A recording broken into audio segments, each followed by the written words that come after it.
Today's lesson we're going to start with section 1.3 in our book, page 33, and it's all about sets. So we're going to get an introduction to sets and get actually to solve some interesting problems. Okay, first of all we have to define what is a set. Okay, the book very clearly says on the top of page 33, any group or collection of objects is a set. Okay, a group or a collection of objects. Okay, now that object, that word objects includes a lot of things. It could be days of the week, it could be months, it could be letters of the alphabet, it also could be numbers. In many cases, in this course, we'll be dealing with numbers. Okay, so in other words, if we want to create a group of the months of the year, we could say January, and I'll use abbreviations, January, February, March. Okay, now I'm going to go with a 3 dot to indicate if it continues in that manner. We know what the months of the year are. I could put December as the last if I want to, but no, maybe I will. December. So it's all the months, including December, and those are the months. That's our set. And sets are denoted with braces. These are not parentheses, they're not brackets, they're braces.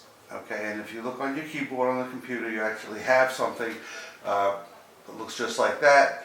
It's on the second row, I guess, of the keyboard. Okay, so when you make a listing of objects in your set, you include them in braces, separate them with commas, and list what the objects are. In this case, it's a very well defined, very clear set of the months. It's very clear what's included and what's not included. If I said, is Monday part of this set, you would say, no, this is a set of the months of the year. If I said, is 12 part of the set, the answer would be no, these are the months of the year. 12 is a number. It's not in the set. Sets have to be clearly defined that whatever object or number you're talking about is either in the set or not in the set. That's what we need in math, clear definitions, and we're going to follow that through. So let's do some examples. Okay, so that could be a set, and let me develop it further. Okay, and it has 12 elements. Okay, each of the members of the set is called an element, or we could call it a member of the set if we like.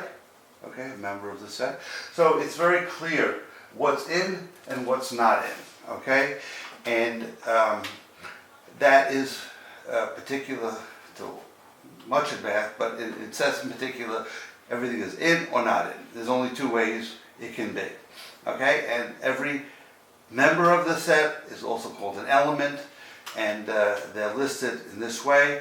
And sometimes we describe the set in words. Okay, I'm going to make some room here. So I don't have to list all the elements of the set like that. I can describe in words the set A, call it A. I'm naming the set A, I'm giving it a name. Set A is the months of the year.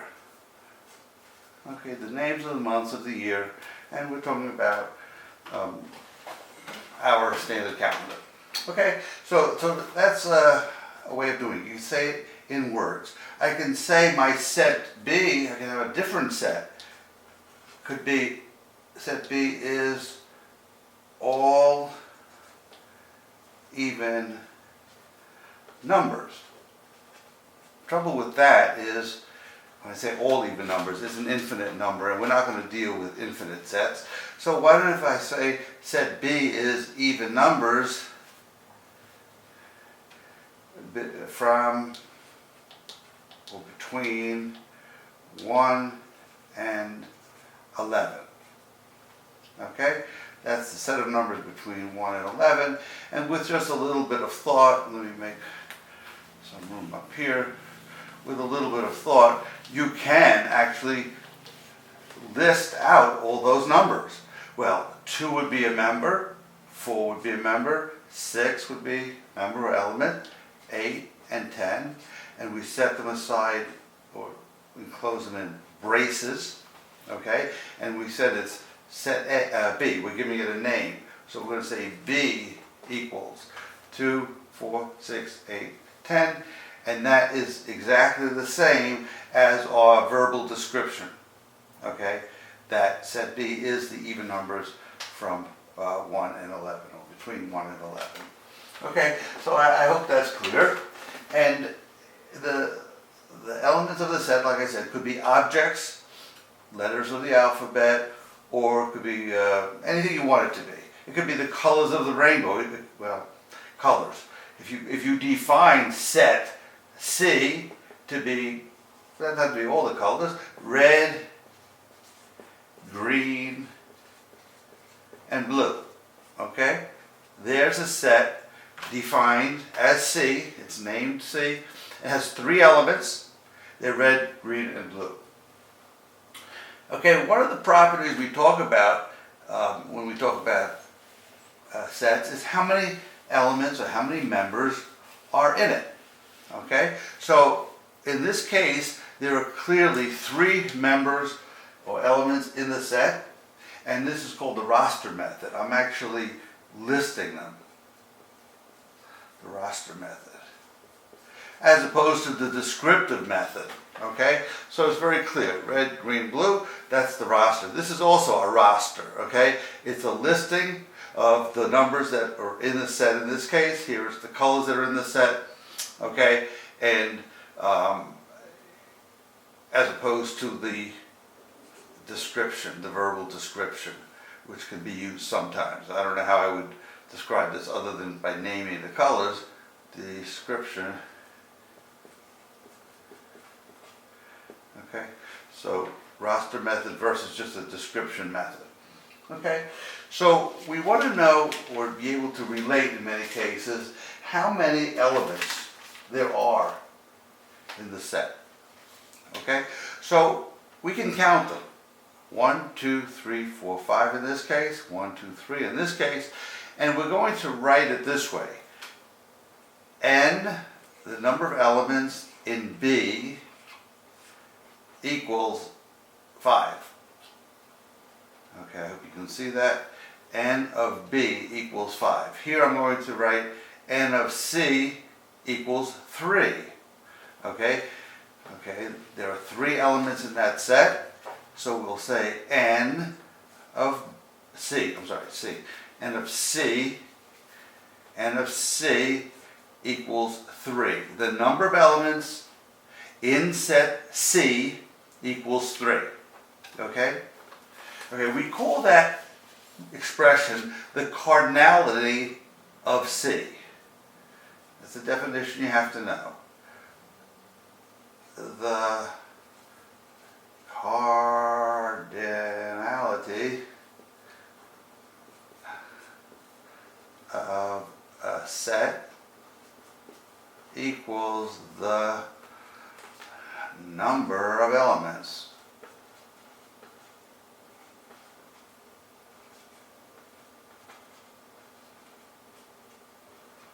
Okay, as I said, the word member is just as good.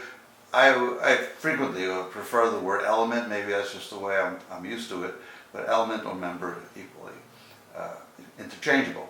So the cardinality, okay, of a set equals the number of its elements, and is written like N of S equals whatever it is. Call S is the set. Okay, that's the name of the set. I'm calling it S as an arbitrary set, and whatever number of elements it is equals how many, HM, how many. I'll use that a lot, HM, how many elements.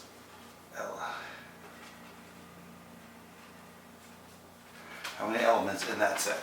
Okay, so getting some definitions down will help us communicate and help us understand each other as we talk about sets and their properties.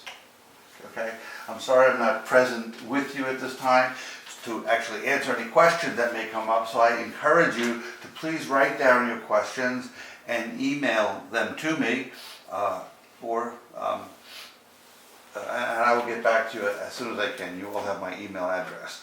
The other thing is just on a normal day, when I'm coming in, excuse me, when I'm coming in the next day, we could discuss questions that come up when you're doing the homework or when you're studying immediately at the beginning of the next class. Okay? Okay, so on the bottom of page 33, they talk about basic number sets. Okay? And since this is a math course, we should talk about basic number sets. Now, this takes some thinking, but if you realize there are many different kinds of numbers, okay, and you've dealt with probably many of them, and the